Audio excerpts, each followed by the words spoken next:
ng August, first Sunday of the month. At ito na po yung huli doon sa ating series in the Book of James. So medyo mahaba-habang biyahe. Pero we will conclude ang ating pong pag-aaral sa chapter 5, beginning from verse 19 to 20. Pero dahil yung ating topic today ay sa mga ilang church, hindi nila pinagtutuunan sapagkat okay lang na mamuhay ng hindi tama o mamuhay sa malayo ng katotohanan. Pero sa atin, bilang isang Rise of the Philippines, ay pinapahalagahan natin yung buhay na sumusunod sa Panginoon ng tama. So, allow me first and foremost din, ay kung mamaya po pagbaba nyo, pwede nyo pong bisitahin yung pong ating project. Sa first floor ay more or less mga 70% na kuya alin, or 80%. So, mostly likely next week ay pag natapos na po nila yon. So, baka mga third week ay bababa na po kami para isunod naman po yung ating second floor. At maihabol natin doon sa ating upcoming activities about Batasan and experiencing God retreat. So, palakpakan po natin ang Panginoon. Mayroon kayong mga pictures dyan ng mga materials if you want to be part. So mamaya po kasi in-arrange lang po nila yung mga ibang materials para mas so mga ilang kasi baka hindi kaya yung malaki i-sinigregate na. So ayusin pa ho nila yan. So either kung may by next week o mamaya kung matapos yun ay ilagay po nila dyan. Amen. So today ay tulad ng aking sinabi, mahalaga po itong pag-uusapan natin dahil ito'y tumutukoy sa kung paano ang church ay mamuhay ayon sa panuntunan ng salita ng Diyos at being a follower of the Lord Jesus Christ. So I'll be reading first yung pong last verse ng chapter 5 and then gusto ko po kayong dalhin para sa connection naman doon sa subtopic natin sa ating pag-aaral sa chapter 12 ng Hebrews. So verse 1 to 17. Medyo mahaba po yun pero gusto ko pong basahin din po natin yan. So, basahin muna natin yung Santiago, Kapitulo 5, talatang 11 hanggang 2 po. So, 2 verse lang po yun. Yun po yung uling verses ng chapter 5 ng Book of James.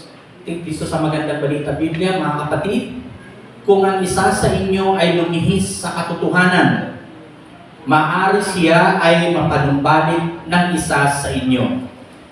Verse 20, dapat malaman ng napanumbalik o napanumbalik sa kasalanan mula sa pagkakaligaw na maililigtas niya ang isang kaluluwa mula sa kamatayan. Siya ay magtatakip ng maraming kasalanan. So sa Hebrews chapter 12 verses 1 to 17 ay ito rin po ang sinasabi. Yamang naliligid kayo sa makapal na saksi, iwaksin natin ang kasalanan at ang anumang balakid na pumipigil sa atin. At tayo'y buong tiyagang magpatuloy sa kabutihang nasa ating harapan. Verse 2, ituon natin ang ating paningin kay Jesus na siyang pinagbumulan ng ating pananampalataya at siya ring nagpapasakdal nito. Dahil sa kagalakang naghihintay sa atin o sa Kanya na hindi niya ikinahiya ang mamatay sa krus at siya ngayon naluklok sa kanan ng trono ng Diyos. Isip-isipin ninyo kung gaano ang tiniis niyang paglaban sa mga makasalanan upang hindi kayo malupaypay o panghinaan ng loob. Verse 4, hindi pa humahantong sa pagdanak ng inyong dugo ang pakikitunggali ninyo sa kasalanan. Nalilimutan na ba ninyo ang pangaral ng Diyos sa inyo bilang mga anak niya? Mga salitang nagpapalakas ng loob ninyo. Anak, huwag kang magwalang bahala kapag itutuwid ka ng Panginoon. At huwag panghinaan ng loob kapag ikaw ay pinarurusahan niya. Sapagkat pinarurusahan ng Panginoon ang mga iniibig niya at pinapalo ang itinuturing niyang anak. Talatang 7, tiisin ninyo ang lahat bilang pagtutuwid ng isang ama sapagkat ito'y nagpapakilalang kayo'y inaari ng Diyos, kanyang mga anak. Sinong anak ang hindi itutuwid ng kanyang ama? Kung ang pagtutuwid na ginagawa sa lahat ng anak ay di gawin sa inyo, hindi kayo tunay na anak, kundi anak sa labas. Verse 9, tanging niyan, pinarurusahan tayo ng ating Ama sa laman, at dahil dito'y ginagalang natin sila. Hindi ba lalong nararapat na tayo'y pasakop sa Diyos na ating Ama ng Espiritu upang mabuhay tayo? Sa loob ng maikling panahon, tinutuwid tayo ng ating magulang ayon sa inaakala nilang mabuti. Ngunit itinutuwid naman tayo ng Diyos sa ikabubuti natin upang tayo'y maging banal tulad niya. Verse 11, habang tayo tinutuwid, hindi tayo natutuwa, kundi naghihinagpis. Ngunit pagkaraan niyon, lalasap tayo ng kapayapaan, bunga ng matuwid na pamumuhay. Verse 12, kaya palakasin ninyo ang inyong lupaypay na katawan at tipunin ang nalalabi pang lakas. Lumakad kayo sa daang matuwid upang hindi matuluyang mapilay, kundi gumaling ang paang nalinsan. Verse 14, magpakabanal kayo at sikaping makasundo ang inyong kapwa, sapagkat hindi ninyo makikita ang Panginoon kung hindi kayo namumuhay ng ganito. Verse 15, pag-ingatan ninyong huwag taligdan ninuman sa inyo ang pag-ibig ng Diyos. Iingatan ninyong huwag sumama ang sinuman sa inyo'y makagulo at makahawat sa iba. Then verse 16 to 17, pag-ingatan ninyo na huwag makiapid ang sinuman sa inyo o magpawalang halaga sa mga bagay na espiritual tulad ni Esau. Ipinagpalit niya isang pinggang pagkain ang kanyang karapatan bilang panganay. Then verse 17, alam ninyong pagkatapos ay hiningi niya sa kanyang ama na igawad sa kanya ang pagpapalang na uukol sa panganay. Ngunit ito'y itinanggi sa kanya sapagkat hindi na niya mababago ang kanyang ginawa, anuman ang gawin niyang pagsisikap at pagluha. Tayo po'y manalangin. Tulungan niyo po kami, Panginoon, na ang buhay namin mayroon kami ngayon, kung ito man po ay hindi lumalakad sa layunin o lalo na lumalakad sa dapat daan na matuwid, ay hanguin niyo po kami doon. At kung sakali man ay kami ay bumagsak, amin din pong inaasahan na kayo po ay sasamahan kami, at kung sakali man ay matuto rin po kami sumunod upang makapamuhay ayon sa iyong kalooban. Ngayong umaga, alam ko po ito pong aming pag-usapan ay isang hindi masyadong pinaglalaanan ng ibang mga simbahan, sapagkat ito po ay mahirap na gawin lalo pag pinag-usapan yung pagdidisiplina. Bilang isang church na tinawag mo, pinagbuhusan mo ng iyong buhay, ng iyong sakripisyong alay, ng iyong banal na dugo, gusto po namin makita ang liwanag na siyang dapat makikita bilang kami ng mga tagasunod mo, individually and even as a whole church, Lord. And I pray that our lives, Lord God, and even as we walk with you and through you, hayaan nyo rin po ang banal na Espiritu ay kung may mga ilang kapatiran kami na hindi nakukonvict na sa mga paggawa ng kasalanan o nanubuhay sa kasalanan, tulungan niyo po sila na ang banal na Espiritu ay magpaalala o kaya'y kumilos sa kanila. At bilang kami rin na tinatawag namin brother's keeper, ay maging gampanan din namin na kung ano man yung pagkakataon na makatulong sa mga kapatiran na sila'y namumuhay sa kasalanan, ay hindi kami mag-judge sapagkat wala kaming karapatan, but to help them to bring back their life into you or sa iyo, Panginoon. At alam po namin sa proseso na yun, mayroon pong nakaatang na responsibility at the same time, yung mismong person ay kailangan din niyang makita ang biyaya at maranasan ang biyaya para makaahon, makabangon muli sa kinasanlaan o kaya sabi namin pagkakabagsak na nararapat dapat lamang natignan yung pagkakabagsak ay isang oportunidad din na itama at the same time ay hayaan na ang pag-ibig mo pa rin ang siyang maging dahilan para yung pagbangon ay mayroong mang kasama itong disiplina ay nandoon pa rin yung pagsunod na nakalaan.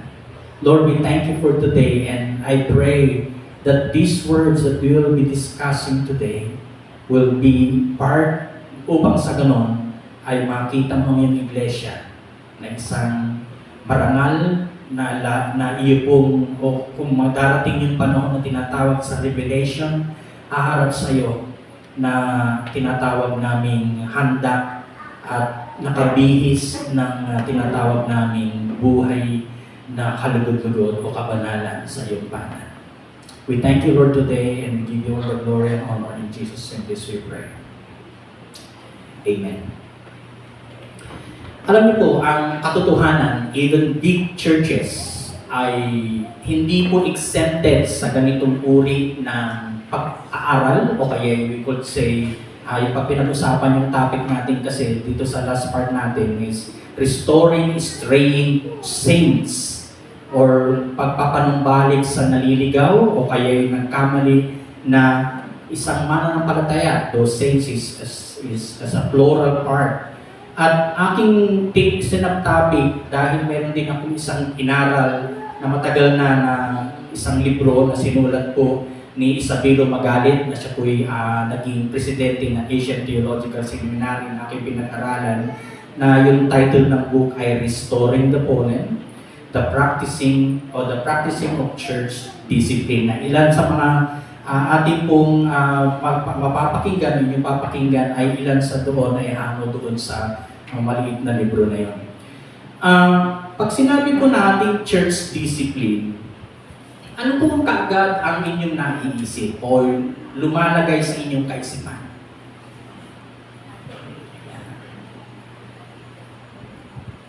Malimit po kapag sinabi nating church discipline ay mahirap, harsh sa paningin ng mga iba. Pero ito po'y dapat gawin sa isang tao or grupo kasi hindi naman po minsan individual yung nagkakamali o nagkakasala. Minsan grupo. At mamaya tingnan natin po yung mga areas na yon na pumapasok doon sa pamamaraan bakit natin kailangan disiplinahin dahil may nalabag. So mamaya po yung titignan po natin yun. So today, yung focus ko po para mas masiruin natin. Malawak po ito, hindi kaya ng isang series pero dahil ito yung pinaka-conclusion part ng ating pag-aaral ay una, ano nga ba yung church discipline? Bakit natin kailangan gawin ito, i-kurso, at ano yung rason na bakit kailangan gawin ang church discipline? But at the same time, ano yung mga categories na papasok doon yung tinatawag nating pagganap o kaya yung pag-impose ng disiplina sa isang mga individual na nagkamali o nagkasala or group. So yun po yung mga ilan. Then mamaya i-summarize natin into the reflection and conclusion para dito sa practical application sa ating pag-aaral. Kung titignan po natin yung salitang discipline ay, bago natin tingnan po yun, kung titignan niyo po yung dalawang verse na yan, parang tinapik ni Ate Sharon last week ay regarding sa prayer and praise. No? At doon may mga ilang part doon sa chapter 5 din na yung confess your sin to one another. At part din po yun na para yung pananalangin ay papakinggan ng Lord, and then the prayer of a righteous man availeth much. So, ibig sabihin, in that time when Paul is writing na na-scattered not only in Jerusalem but throughout other churches, ay posibilidad na mayroon pong mga nagaganap na paglayo sa katotohanan dahil yun po yung verse 19. No? Ibig sabihin, pwedeng napakinggan nila tama, nagsimula sila sa tama sa katotohanan, pero along the way, sa mga ilang mananampalataya, ay lumayo sila doon sa truth. At mamaya rin, mayroong mga hindi na siguro bago sa inyo, doon sa apat na areas yun, mababanggit ko rin yung mga areas at mga known celebrity pastors sa ibang bansa. At of course, maging sa atin ay meron ding lately na napaka-challenging sapagkat maraming avid listeners siguro sa manggagawa na ito na mamaya bibigyan ko rin kayo ng tips paano nyo po i-critique, paano nyo po i-analyze yung mga mensahe. So, in this way, ibig sabihin parang ano bang tukoy ni Santiago dito? Tumutukoy ba siya sa discipline? Most likely, doon sa verse 20 ay binanggit po niya na dapat malaman ng nagpapanumbalik. So, ibig sabihin, there is somebody who's living in sin at yung tao na tutulong doon sa tinatawag nating pagbangon sa pamumuhay na mali ng isang tao ay meron din po siyang dapat gawin. So, ibig sabihin itong church discipline, kung ilalagay natin, ito po ay gawain ng leaders sa church bilang tagapangasiwa para i-protect ang church. And at the same time, pwede rin somebody. Dahil doon sa verse 20, binanggit po dyan. Pero most likely, dahil tayo may structure, kapag mayroon pong mga sinning members or even leaders, ay yung leadership din po ang gagampan na malaking gampanin na ginagawa. At most likely, of course, ang nipong lingkod, ang malimit po na gumagampun po niya kung kinakailangan. So, in this way, ibig sabihin, are we in the right learning on this? Yes. Why? Kasi kung titingnan niyo po ngayon, may mga churches na okay lang sa kanila na yung isang membro nila ay mamuhay ng taliwas sa buhay. Halimbawa, hindi namumuhay sa na tama, lagay na natin. Halimbawa, yung nagli-live-in. May mga ilang church po okay lang sa kanila yun. Pero sa atin, hindi po yung tama.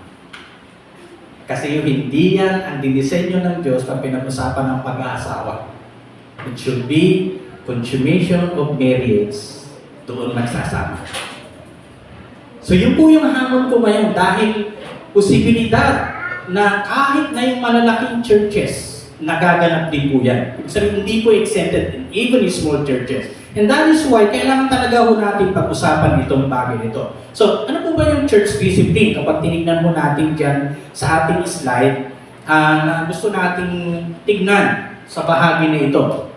So, as far as church discipline, ito po yung proseso para i-correct yung isang nakasala, yung kanyang behavior, or among members of a local church, or a body, kung ito po yung group, na ang purpose po ay protektahan yung church.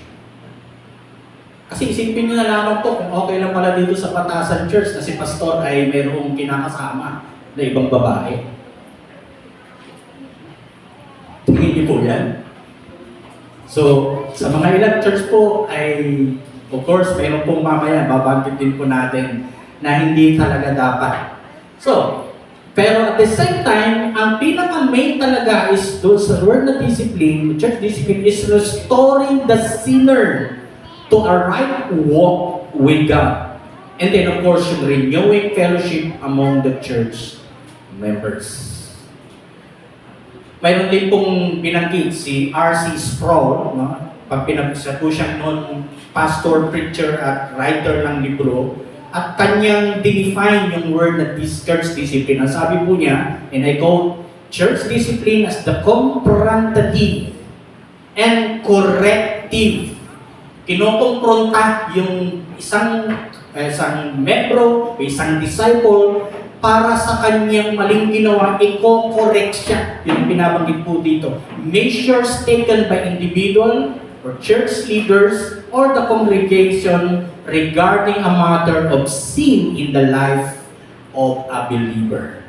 And I quote. So, ibig sabihin po, napakahalaga rin po itong pag-uusapan. Kung ang pinag-uusapan ay yung grace na tinatawag nilang dapat kapag isa kang Kristiyano, okay na. Dahil one saved, always saved na term, no? Na which is, ang connotation naman yun, pwede nang mamuhay ng hindi tama. Pero sa atin po, hindi po natin tinatanggap yung ganong katuruan. Dahil kapag ikaw ay mananampalataya, follower ka ni Jesus Christ, susunod ka rin doon sa tamang buhay at yapak ni Kristo na makikita sa iyo. At kung may magkamali man, posibilidad na talagang mayroong mangyayari. There will be a corrective or correction, but the pinaka-main is the restoration, which is yun po yung bahagi na hindi ko ganun kadali na gawin. Ngayon, kapag tinignan natin yung word na discipline, di po ba may punishment? Tama po ba? Or consequence kung may maling ginawa, which is talagang given po yan. Pero pag pinag-usapan natin yung punishment versus discipline as difference, ito pong sinasabi sa isang nakita ko po sa dictionary. Ang punishment ay dinisenyo para execute yung retribution. Ibig sabihin, kapag pumatay ka, mayroon pong kaakibat po yan na consequence sa batas natin. Either kulong, o kaya kung may iba't iba pa po yan eh. Pero most likely, kung yan ay murder, may batas tayo na ikukulong ka. Either reclusion perpetuo ba, magiging dahil sa kung marami kang pinatay, so hindi lang isa, at may mga ganon. Ibig sabihin po yan ay yung paglalagay ng tinatawag nating punishment sa maling ginawa dahil yung justice, yung katuwiran dapat na ma-assert at maibigay sa kanya. While discipline, in the other hand, ay dinisenyo para i-encourage, hindi po totally dinadown. Kasi may mga tayo, ganyan pa naman yung na yan, tagal-tagal niya na sa Panginoon, pero nagkamali pa rin. Pag ganun po yung judgmental ang gagawin, hindi yun na kayo nakakatulong. Dapat nga ay kayo ay sasama na ipanalangin, but at the same time, tulungan kung ikaw yung nakakaalam, tulungan siyang ma-restore. At binabanggit po dyan, restoration of one involved in a wrongdoing. A corrective for the one was failed to live according to the standards of a church or a society. Which is yun po yung natin. Alam niyo po, ang sabi nila ay pinakamahirap na bahagi kapag yung nag-fail yung isang tao, paano siya makabangon. Pero pwede po. At ang katotohanan po niyan, marami rin pa rin mga tinatawag tayong magaganap na magaganda. Pero at the same time, siyempre yung consequence, mayroon pong kaagibat po yan along the way. At hindi po natin maialis po yan. So, kita na po natin ano ba yung ibig sabihin ng church discipline. So, ibig sabihin, kapag nagdidisiplina po tayo dito sa church, ang pinakain natin, restoration, not to judge.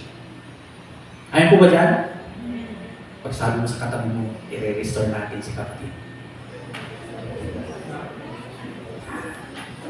Restoration.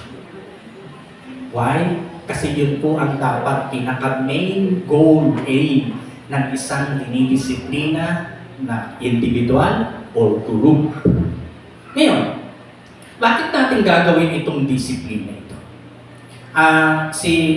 Yung sumulat ng Restoring the Fallen, dalawa po yan, si Isabelo Magalit, yan po yung naging dating presidente ng ETS na aking pinag-aralan. Pero at the same time, meron po rin isang professor na aking din naging professor, si Dr. Jose Ganebe. Sa po siyang Wesleyan pastor, at the same time professor din sa ETS. At mayroon po siyang 5 indication na rason, kaya pinakamahalagang bakit natin kailangan gawin ng church discipline. Una, yung i-authenticate yung high view of the scriptures patungkol sa inspired word of God. Ibig sabihin, basis po, lalo na mamaya tingnan natin yung process, hindi ko pa i-detail sa inyo yung procedure. Most likely, baka overview paano natin ginagawa yung procedure and processes ng church discipline. Pero dahil may Biblia tayo na basis kung bakit natin gagawin ng church discipline, ay yun po, pinapahalagaan po natin ang salita ng Diyos na sinusunod natin kung ano yung sinasabi ng Biblia, that even Jesus Christ ay nagkaroon po siya ng pattern how to procedurally or yung process in doing the church discipline. Pangalawa, i-validate yung confession that Jesus Christ is the Lord. So, tingnan niyo po, kung si Jesus Christ yung head of this church, meaning, susunod tayo sa kanyang kaparaanan. Sasabihin natin, dahil si Lord ang Panginoon sa church na ito, talagang pinatutuhanan natin yan. We validate upon that. At yung pangatlo, dahil we obey o pagpapakita ng full obedience bilang isang yung pag-disciple sa Monday. At next week po, dahil itong month ng August, ay pag-usapan natin about missions o church in missions. Ibig sabihin, paano ba yung ginagawa ng Diyos sa buong mundo para mapanumbalik ang tao sa iba't ibang uri ng buhay. And din yung pang-apat ay ipapakita yung genuine concern para sa paglago ng spiritual ng isang o spiritual maturity at of course sa isang believer o isang Christian believers. And lastly, tulad na sinabi ni Dr. Siganemi sa kanyang book na yun, i-strengthen yung desire natin. Kasi isipin nyo na lamang po, yung verse 20 ng Santiago, mapapanumbalik yung lumayo o kayo nagkamali o nabuhay sa hindi tamang pagtuturo ay masisave yung kanyang kaluluwa. So isipin niyo po yun, mahalaga po itong pinag-uusapan natin. Isipin niyo naman kung hindi natin gagawin yung isang tao na buhay sa mali, hindi natin siya tutulungan ma-restore, hanggang mapunta na lang siya sa impyerno kasi namuhay siya ng hindi tama. Ayaw natin mangyari yun. Bahagi tayo na tutulong para i-restore ang isang kapatid. So, in this way, ano yung pinatutukuyan natin, ibig sabihin niya? Ano ba yung mga reason, areas, na bakit kailangan natin gawin yung church discipline sa isang nagkasala? Ano ba yung specific na nilabag na kailangan gawin yung restoration in church discipline process? Okay, 4 po yan na pwede natin tignan. Una, yung violation of Christian love, paglabag sa Kristiyanong pag-ibig. Ibig sabihin, as a Christian, we have that kind of love na kailangan natin tingnan. And then pangalawa, yung violation of Christian unity. Kapag may disunity na sa church, at may pinagsimulan niya, may isang nagsimula, at lumawak, naging divided ang church, isa yun, dapat disiplinahin po yan. Halimbawa, si pastor yung nag-divide. Si pastor yung i-discipline. At talagang mayroong ganong senaryo. O kaya yung mga leaders hindi nagkakaintindihan hanggang nagkaroon ng division sa church. So mayroon pong gagawing discipline na dapat. At yung pangatlo, yung tinatawag nating kasi in-highlight ko lang yan. Yung pangatlo, yung violation of Christian law. Yun specifically yung pamumuhay ng tinatawag nating immoral, papasok din po dyan, o kaya nagkaroon ng tinatawag nating fornication, o kaya mayroong namumuhay ng tinatawag nating pangangalunya, nakapaloob po dyan sa pangatlo. And then yung last part, which is ito man, yung doctrinal issues. Kapag ang isang leader o isang membro, kung halimbawa membro yung nagkakalat ng maling doktrina, na siyang naging sinunod ng mga membro at hindi na sumunod sa leadership na dapat hindi niya gawin. So, yung pang-apat na yan ay pinag-uusapan po dyan yung mga wrong doctrines. Which is dito po sa chapter 5 ng Santiago verse 20, verse 19, tinignan po yun, yung lumayo sa tamang pagkaturuan ng ginamit na word. While we are using also yung Hebrews about the word discipline. So, yun po yung 4 na yan. Ngayon, tingnan natin yung 4 na areas na yan. Ano ba sinasabi ng Bible? Kapag tinignan natin yung una, yung violation of Christian love, includes po yan yung offense against a brother or a sister. Meron kang ginawang offense sa isang kapatiran na siyang naging nabulgar yan halimbawa, o kaya nagreklamo at na mayroong tinatawag nating confirm na nangyari. So, titignan po yan, aaralin kung gaano ka-severe yung ginawang offense. Tingnan niyo po yung Matthew chapter 5. In the time of Jesus Christ, ay makikita niyo po yung kanyang binanggit po dito sa panunulat ni San Mateo.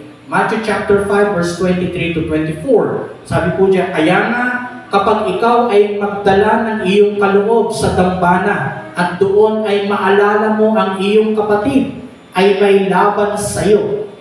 Tingnan niyo po, medyo mabigat po yung pagbibigay diin ng ating Panginoon dyan. Iwan mo muna roon sa harap ng dambana ang iyong kaloob. Ano dapat gawin ng isang tao na nag-o-offer pero may naalala? Verse 24, lumakad ka at makipagkasundo ka muna sa iyong kapatid. Pagkatapos ay bumalik ka at maghandog ng iyong kaloob. So dito pa lamang tinitingnan yung offense na tinatawag, medyo maano po yan, kung titingnan nyo ay lilipas din naman yung galit na yan. Pero ano po, pag dinala niyo po yung galit na yan, tumagal, yung galit sa puso nyo, anong kasunod po dyan kapag nagkaroon na ng tinatawag natin tumigas na ang puso sa galit? Sakit sa puso na posible yan. Kasi yung kinikintin mo na galit na hindi mo na ibukas, or kung ikaw mismo yung na-hurt, iniisip mo palagi yung tao na yung nakasakit sa'yo, hanggang mag-iisip ka na ng mga negatibong pag-iisip na either sasabihin mo na ay mamatay na siya, kahit hindi mo pa nakikita siya, ay mamatay siya, masagasaan. Isipin mo kapag yan ang sinasabi mo, Kristiyano ka. Ako po. Para yung curse, the word cursing. Kasi hindi dapat mumutawi sa atin, kundi ang pag-ibig ang siyang umira. Pero kapag nangyari po yun, ibig sabihin, there is a thing that you could do, either we do it in the right way, at kung sakali man kailangan na ay hindi na siya maging lumawak, ay kailangan may ayos. So yun po yung unang ating tinitingnan po dito. So, ibig sabihin, if there is somebody among you na mayroon pong tinatawag nating na-violate yung Christian love, hindi na umiral yung love, kundi galit. Kapatid, hindi makakatulong sa iyo yung galit na yan. Take note on that. Ibabaon ka yan sa hindi tamang buhay.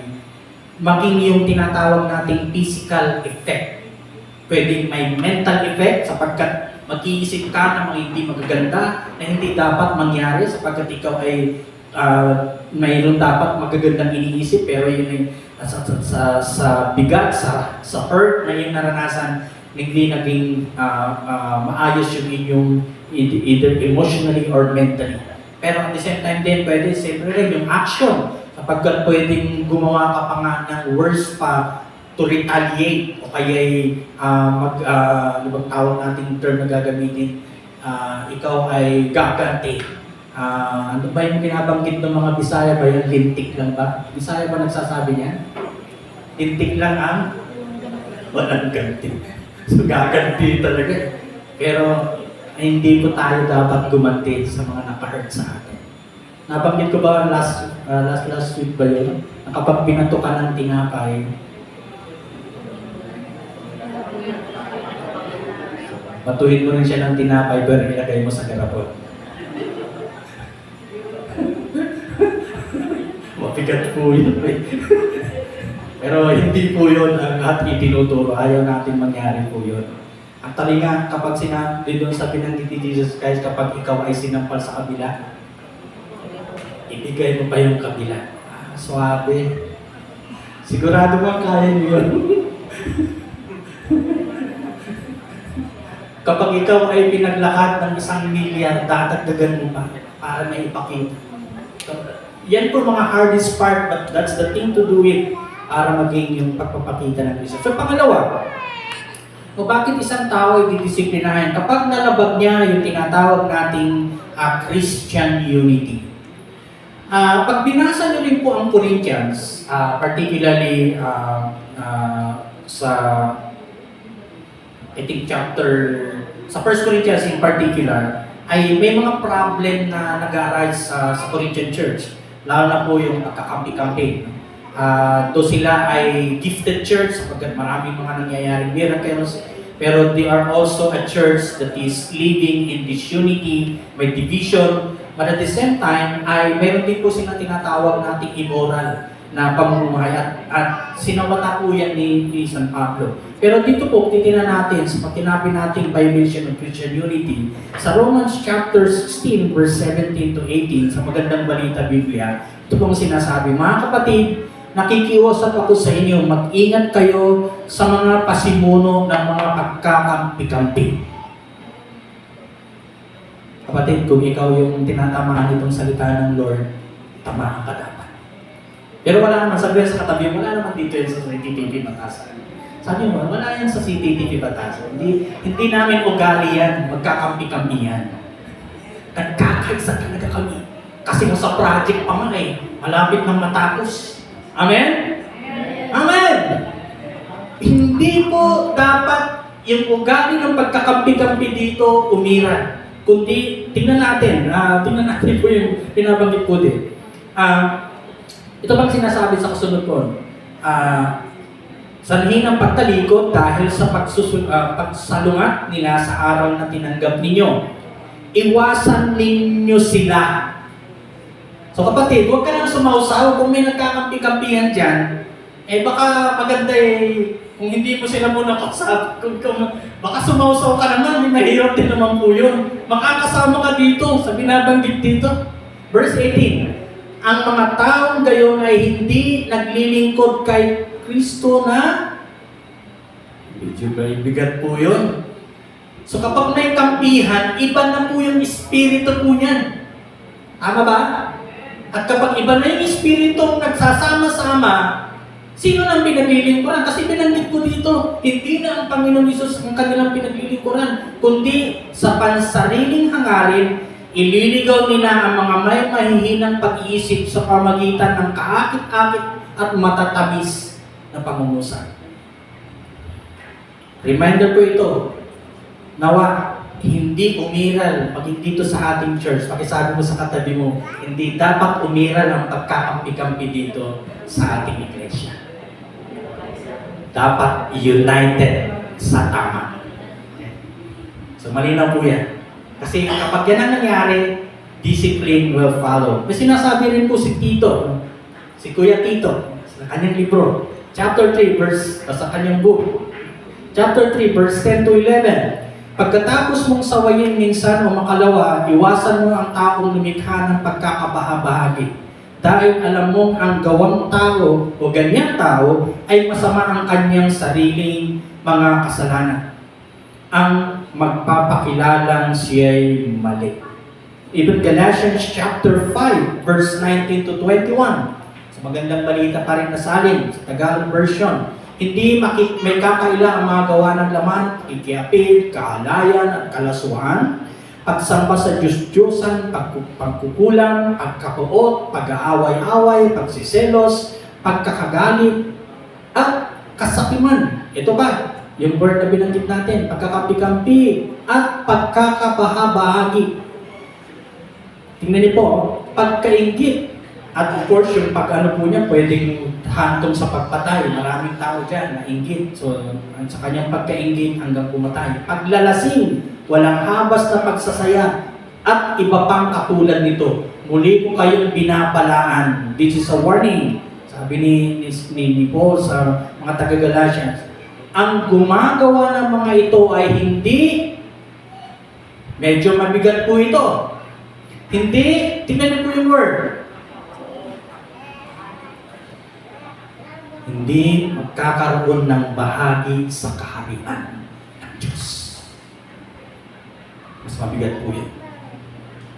So, ibig sabihin, kung nagpatuloy ka sa kanyang buhay, there is a consequence not only on this earth, but also in heaven. Kasi wala kang bahagi sa kaharian ng Diyos. So, warning po yan sa ating mga kapatid. So, yun po yung tatlong bahagi po. Violation of Unang-una, balikan na natin yan. Violation of Christian law. Violation of Christian unity. And violation of about sa pang-apat, medyo ito, recent lang po. Marami tayong kilalang mga kung napapadaan kayo sa mga YouTube or minsan Facebook na i-post ko yun. Mga celebrity pastors, lalo sa US, itong recently lang ko talagang may expose yung pamumuhay ng mga lingkod nito. So hindi ko exempted kahit mga kilalang mga lingkod ng Diyos. Halimbawa, si Robert Morris po. Hindi ko na kinuhanan ng picture para kung napapakinggan nyo, napapanood nyo. Si Robert Morris po, isa po siyang senior pastors ng Dallas Mega Church Gateway sa Dallas, Texas po yan. Around 100,000 church members sa iba't ibang satellite ng US, lalo sa Dallas, Texas. Siya rin po yung non-author ng mga books.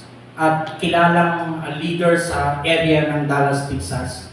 At ang katotohanan po yan na presidente po si Donald Trump ay tumatakbo ulit sa kanyang pagiging presidente, ay siya po yung advisor nito. Si Robert Morris po, Pastor Robert Morris ang kanyang spiritual advisor.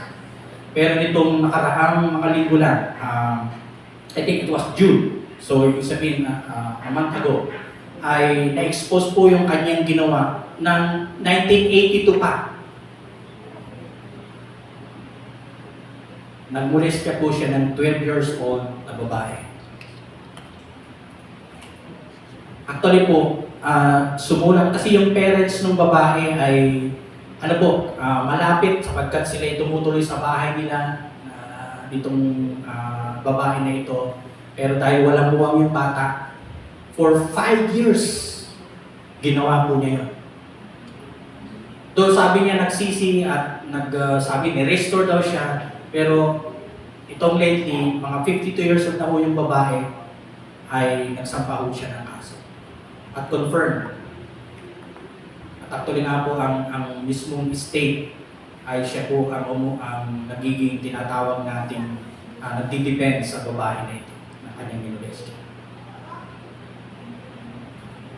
Ibig sabihin, hindi po exempted kahit makilala.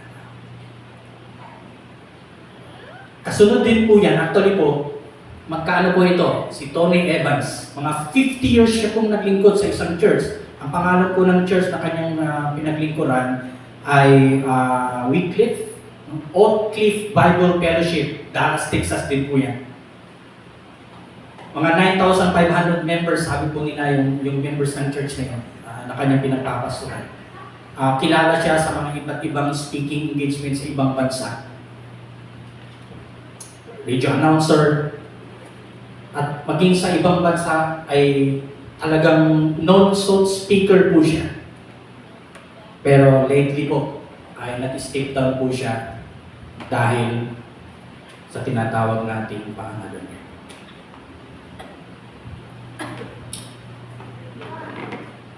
It was 2 years ago rin kung mayroon po yung kilala na isang apologetics or apologist na si Ravi Zacharias. 74 years old po siya nung namatay. After nang namatay po siya, naglabasan po yung mga taong kanyang sabihin natin kasi hilig po din, pag pupunta po doon sa mga mission field, nagpapamassage. So, basically po, it is a sexual word yung kanyang naging binagsakan. Doon, siyempre, hindi na siya malilitis dahil patay na. Maging yung kanyang lahat nung mga television, radio, broadcasting, yung mga ibang nagsusubscribe ng po nila, tinatawag na po nila. Dahil confirmed din at totoong inimbestigahan po siya at nandito. May isa pa bago po ako tumunta sa ating Pilipinas na mga kilala rin. Si Carl Lange, o Carl Lenz, isa po siyang Hillsong Mega Church pastor. Take note, siya po yung pastor at minimentor niya po si Justin Bieber. Sino po yung mga tagahanga ni Justin Bieber dito? Uy, matawa sa mga millennials, oh!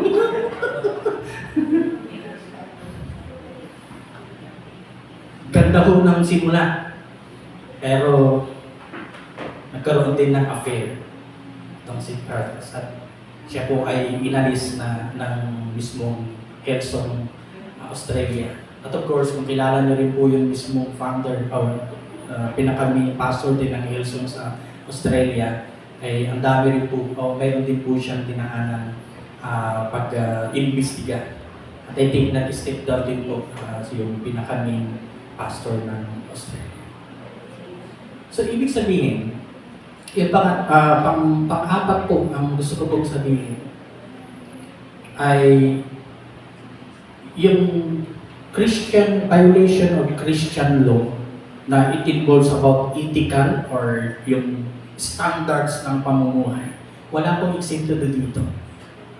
At nakita ko natin na ano po siya, isa po siyang masasabi nating malaking effect sa Christianity. Like tulad yun, si Robert Morris, yung kanyang anak ang Buti mayroong mga na-train, of course, yung anak niya, si James Morris. Pero yung mga ibang church like yung si Tony Evans, I think the leadership ang nagtitikot sa church. Na 50 years niya pinagpasaran pero nag-step down siya dahil sa kanyang pag-fail sa moral standard na tinatawag. Ano mo sinasabi ng Biblia patungkol dito? In 1 Corinthians chapter 6 verse 9 and 10, hindi ba ninyo alam na ang mga makasalanan ay walang bahagi sa kaharian ng Diyos? Huwag ninyong dayain ang inyong sarili, ang mga nakikiapid sumasamba sa Diyos-Diyosan. Mga ngalunya, nakipagtalik sa kapwa lalaki o kapwa babae. So maging ang Biblia po, talagang idinidiin na lalaki at babae lang ang dapat. Pero dito alam natin nangyayari po na yan. Na lalaki sa lalaki, babae sa babae. And then verse 10, nagnanakaw sa kin, o magnanakaw sa kin, naglalasing, nalalait ng kapwa o mandaraya ay walang bahagi sa kaharian ng Diyos. Mas ano po ang Biblia, specific po kapag sinasabi ang maling buhay. At ang result po niyan, pag sinabing walang bahagi sa kaharian ng Diyos, medyo challenging po yan. Ibig sabihin, dapat itinatama para maayos ang buhay. So yun po yung pangatlo. Lastly, sa areas na bakit kinakailangan umarap ang isang tao sa isang church discipline. Yung violation of Christian truth, which is dito sa verse 19 ng Santiago binanggit po yan. Ano ba yung Christian truth na yun? So, ibig sabihin yung mga tinatawag nating tama dapat na katuruan ang nangyayari. Pero dahil kapag na-bali yung tama ay magiging false. So, kaya nga teaching false doctrine. Sino po dito avid listener or fan listener ni Ed Lapis? Kitas na kamay, please. Ed Lapis po. Salamat po. Alis kayo. Dito po, hindi po ako para i-judge, i-down yung mga preachers at yung mga taong binanggit ko. But I want you to think critically, at the same time, analyze. Kung tama na ba yung napapanood, napapakinggan, nababasa. Critically analyze. Hindi ko naman kayo binabawalan in a way. Pero kapag alam nyo ng mali, please, na kayong mag-subscribe. Alam niyo po, yung isa sa kanyang mentee, na disciple po niya, nakilala niyo rin pong mayroon pong maliit, o hindi, malaki na ng business yan, si Limonyo. Big Bro. Pero yung mga juice ay Limonyo yung... Tapos yung mismong, di ba, yung packaging, talagang demonyo talaga, naging limonyo yun. Ang pangalan po niya na mini-mentor ni Ed Lapis ay si Rolando Garcia. Siya po yung pastor ng Awakening Church. Dahil po kapag mali yung talagang doktrina, ang result talagang mali rin ang buhay. O lalo na, isipin niyo po kung sino yung naka-browse ng mga, of course, yung lalo na itong si Rolando na sa kanyang preaching na ang Diyos ay sinungaling. Isipin niyo po, blasphemy po yan.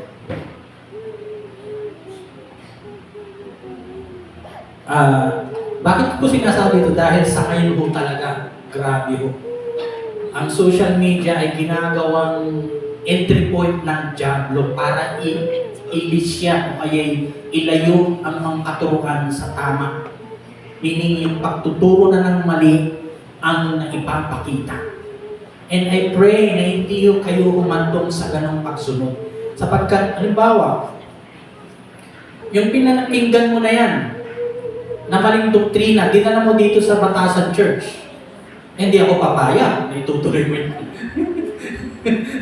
Ngayon pala, sasawatayin na kita. Hindi ko ipupulpit, kundi kukumpran kita. Lalo't nalaman ko na hindi tama yung sinasabi. Kasi ko gusto kong protektahan yung mga plot ng Lord na ipinagkatiwala sa akin. Siguro, try ko pong nisip ko nga po, dahil hindi lang dito pag-react natin doon sa mga teaching. Baka gusto natin magkaroon talaga ng Bible study at pag-usapan yung mga theological, maghahandaan po natin yan. Para naman lumalim tayo sa tamang katuruan, which is I think yun po yung crucial sa ngayon sa panahon natin ngayon.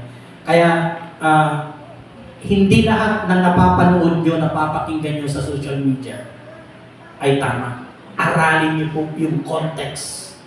Alamin po kung yan po'y sinasabi nila'y base sa totoong sinasabi ng Biblia. Nabanggit ko si Ed Lapis po.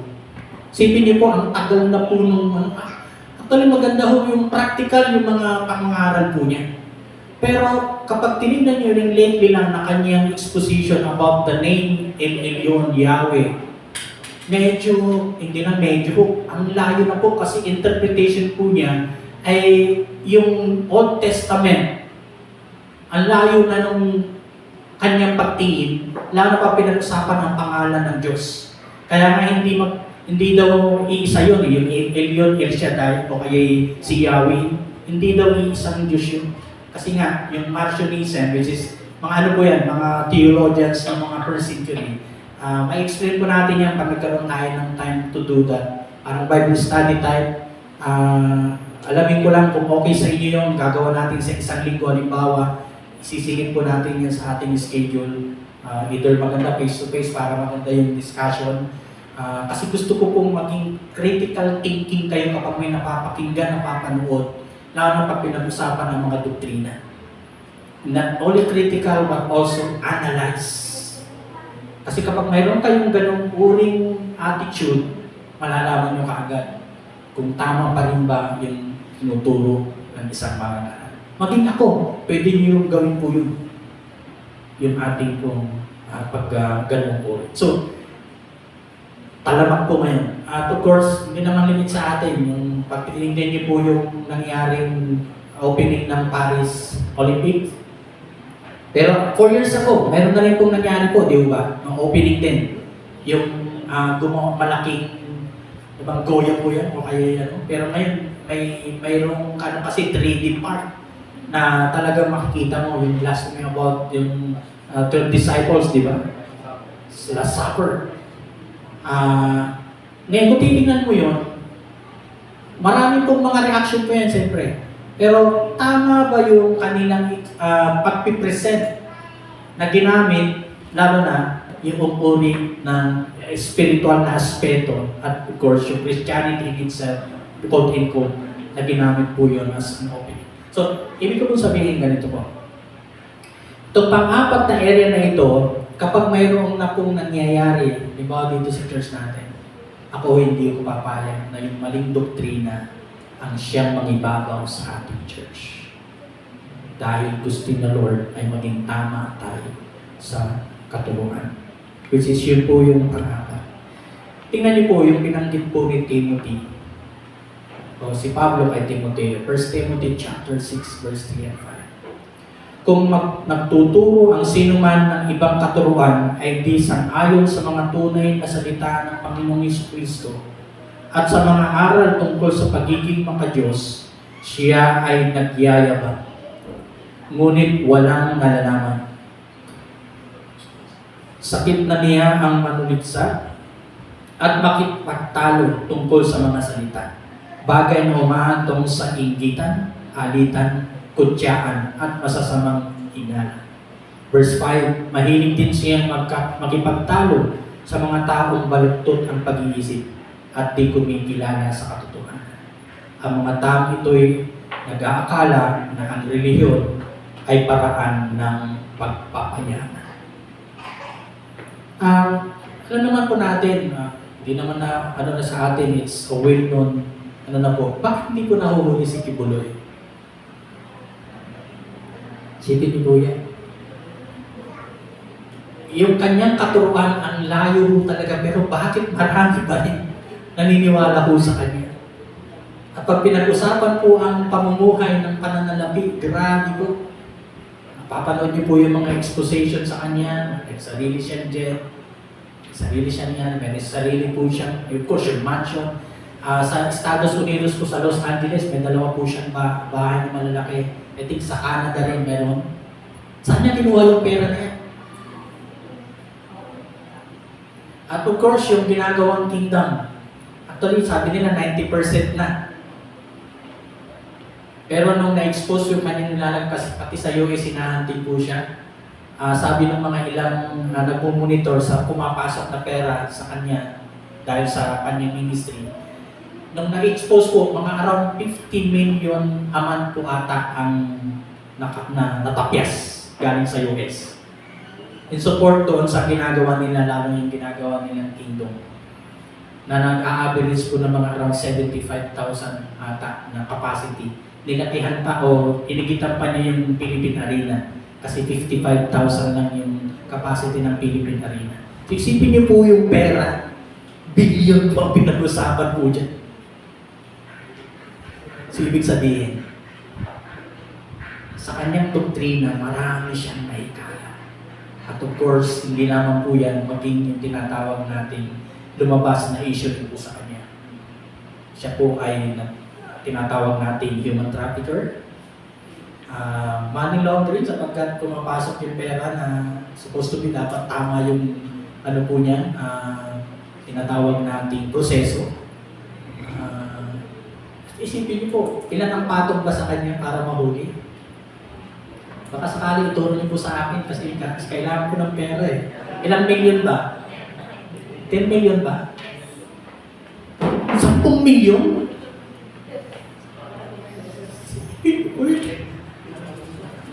Pakituro niyo po sa akin. Baka alam niyo po, saan siya nagtatago? Sakali yung 10 million, magagamit pa natin dito sa church.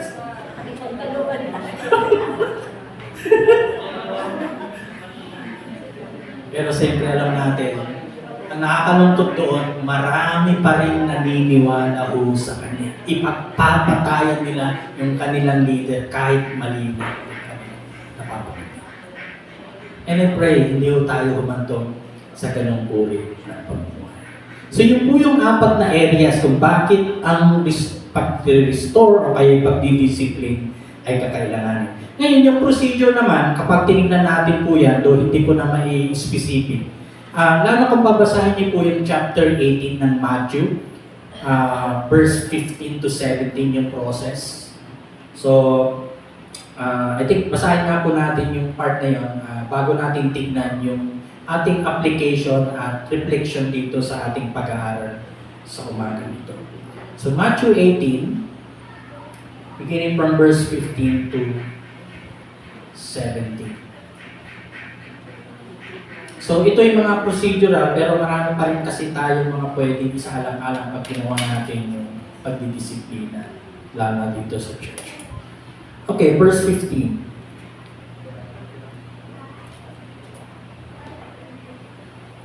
Kayo naman, ano ang sasabihin ninyo? Sino ako? 16 pa rin na. 18:15 to 17. Okay.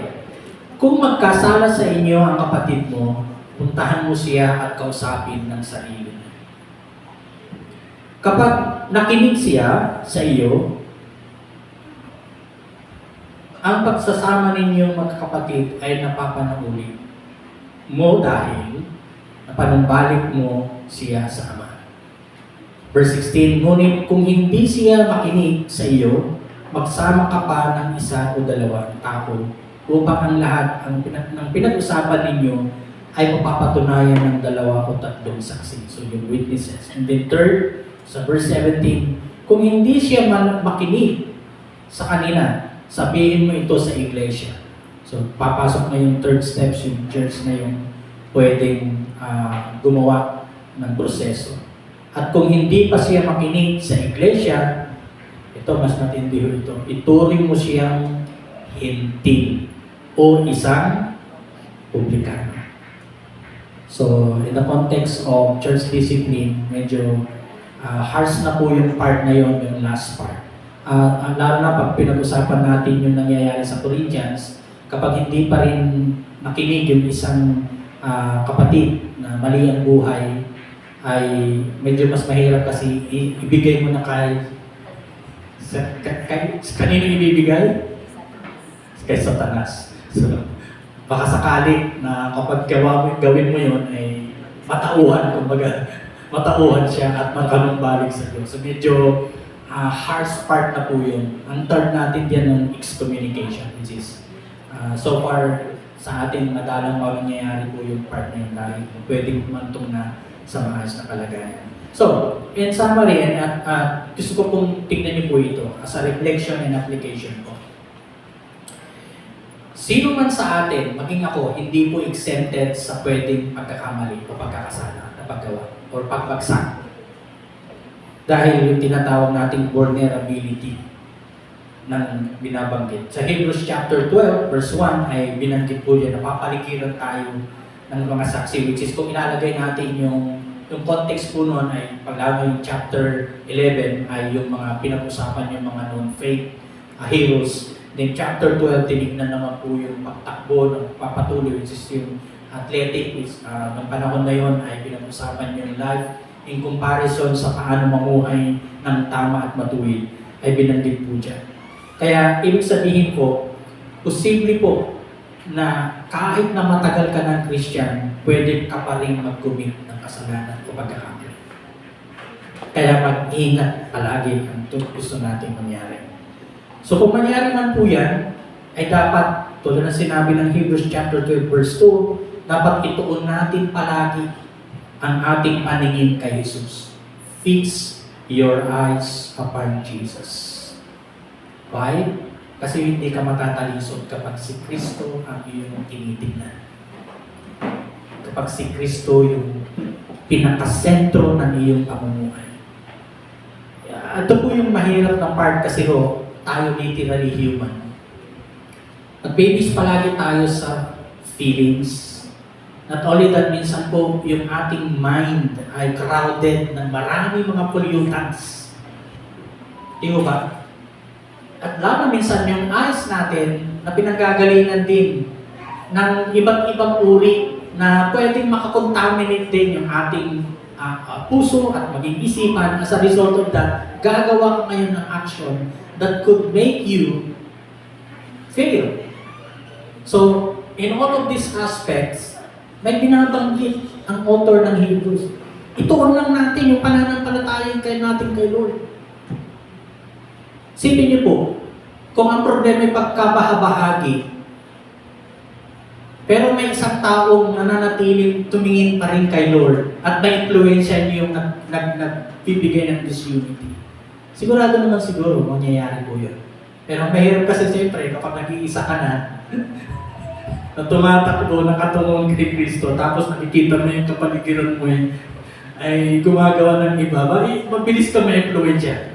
Pero tingin na, direksyon lang ng focus kay Lord. Ano po ba? Pinapakita lang doon na dapat tayo maging malapit kay Lord. Yan po yung isang susi. Para hindi tayo mag-fail, hindi tayo mag-commit doon sa apat na areas na pinag-usapan natin. And of course, kung mangyari man po yun, mayroon namang solution. Confess your sin to God and ask forgiveness. Sa 1 John 1:9, binabanggit ko doon na kapag kinonfess mo yung iyong kasalanan sa Diyos, ay ikaw ay linisin. Maging si David, tingnan niyo po yung panahon na si David ay nag-fail. Ano yung kanyang grabing part na in a form, pwede natin siguro marugtog na panalangin po niya. Psalms 32. Gusto ko pong basahin po natin dahil napakaganda po yung kanyang binanggit po dito na it could also be a help para doon sa mga humahantong sa sitwasyon na alam niyo kayo ay nandoon sa lugmok ng maling paggawa. Sa Awit, Kapitulo 32, sabi po dito, mapalad ang taong pinatawad na yung kasalanan at nilimot na rin ang kanyang nagawang palansa-lansa. Mapalad ang taong sa hirap ni Yahweh o sa harap ni Yahweh ay hindi na napaparatangan dahilan siya na di nagkasala at hindi nanlinlang. Verse 3, nung hindi ko pa naipahayag yaring kasalanan, tingnan niyo po yung ano po niya, mismong si David, he make it away. Sinusulat yung nilalaman ng kanyang puso. Verse 3 pa rin, sa buong maghapon ako'y nananangis at matinding lampay. O kung ba kailan ay lumpay. So, iisipin niyo po yung ganung lagay kapag ikaw ay nag-fail o nagkasala. Marami pong effect po niyan. Then verse 4, sa araw at gabi bigat ng kamay mo ang nararamdaman. Ano pa't wala nang nalalabing akong lakas sa katawan. Hamog ang kaparis ng dagli ang natuyo sa sikat ng araw. Verse 5, ako ay lumapit sa iyong harapan at sa salay inamin. So dito po yung grabe yung matindihong paglapit ni David. Ang aking ginawang mga pagsalangsang di ko inilihim. Pinagpasyahan ko ang lahat ng ito ay sa iyo idahin. Ang aking natamo ang iyong pagpatawad sa sala kong anting. Verse 6, ang lahat ng tapat sa panahong gipit dapat manalangin upang bumugso man ang malaking bahay, di sila abutin. Kublihan ko ikaw ang aking sasagip. Ikaw ang sasagip kong nababagabag. Aking aawitin ang pagkakalinga at ang iyong pagliligtas. To verse 8, ang sabi ni Yahweh, aking ituturo ang iyong daraanan. Ako ang iyong magbibigay payo, kita'y tuturuan. Huwag kang tumulat sa iyong kabayo o sa iyong mula na parang tumigil ay kailangan pang-atake ng renta. Grabe po, ilalagay po natin yung heart na mayroon dyan, ibinor out ni David for asking forgiveness sa kanyang Panginoon. And then lastly, look for accountability partner. As far as yung binanggit po dyan sa chapter 5, verse 16 ng Santiago, and I will be reading that and we'll see to it na maintindihan natin yung sinasabi ni Santiago on this matter. Chapter 5, verse 16. Titignan niyo po yun, nabanggit na po yan, napag-usapan. Tingnan po natin verse 16. Kaya nga ipagtapat ninyo sa inyong kapwa ang inyong mga kasalanan at ipapanalangin ang isa't isa upang kayo'y gumaling. Malaki ang nagagawa ng panalangin ng taong matuwid. Titignan niyo po yan, parang ano ba, dahil ba sa pag may sakit ay bunga ng kasalanan? Ba't hindi lamang doon ang pinag-uusapan? Pati yung tinatawag nating taong pwedeng makatulong para ikaw ay makalayo o kaya makapanambalik o bumangon sa pagkabagsak. Na ibig sabihin, kailangan natin ang bawat isa. Amin po ba yan? Na hindi ka dito pumapasok sa church para magtingin ng mga i-judge mo ng mga kasalanan. Dahil ikaw din ay isang taong makasalanan na biniyayaan ng Lord, hinangon ng Panginoon para ikaw ay maituwid mamuhay sa tama. So I pray na itong last topic natin dito sa Book of James ay maging isa itong puwang para ikaw ngayon bumangon kung ikaw ay bumagsak. Dahil may pag-asa pa rin na nakalaan para sa iyo. Ay po ba? Tayo po'y manalangin. Lord, I speak your word today for this congregation. Hindi man nila marahil ma-absorb lahat yung 100% na binanggit ko today. Pero I pray your grace and mercy that will always abound. Na yung paglalahad doon sa mga kapatiran who are experiencing right now fail to the standards of moral na pamumuhay. Or yung disunity, kung may nangyayaring disunity na naging dahilan. Or yung kung ilalagay din namin yung paglabag sa principles of love wherein yung paano privately nakasakit sa ibang tao. I even pray, Lord, that even those who are living in wrong doctrines, tulungan niyo po silang makaahon muli sa tamang pagtingin sa katotohanan. At lalo na bilang kami ng mga tinawag mo, ay meron kami rin pong responsibility to be part of restoration ng isang kapatid kong nagkamali. Hindi po kami pumunta dito, hindi kami bahagi ng church para i-judge ang bawat isa. Dahil all of us may be vulnerable, pwedeng kami rin, kung isa man sa amin, ay posibilidad din na magkamali, mag-fail, magkasala. Pero dahil kami ay pinagtipon mo, pinagsama mo sa isang katawan, na dapat hindi po kami nagpapatakisan ng anumang gawa na mali, but nagtutulungan para iahon, para i-recognize ang bawat isa ay mahalaga. And today, I pray that kind of attitude and spirit will always abound us in this church. Na i-embrace yung maling o pagkakamali ng isang kapatid, but at the same time, ay tinutulungan para makorek dahil yun naman po ay isang proseso na kailangan gawin. Ibig sabihin, kapag mali yung ginawa, hindi kami natutuwa, but at the same time, ay nais namin na i-correct ito at tulungan yung kapatid. Na-embrace pa rin siya kung sino siya dahil ikaw din ay nag-embrace sa amin kung sino kami.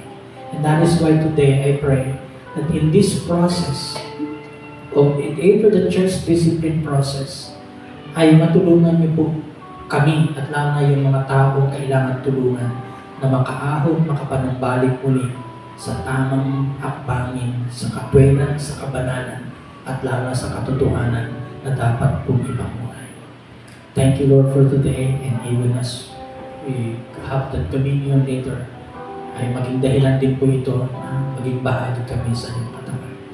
Thank you, Lord, in Jesus' name we pray. Amen. Open muna for you the communion.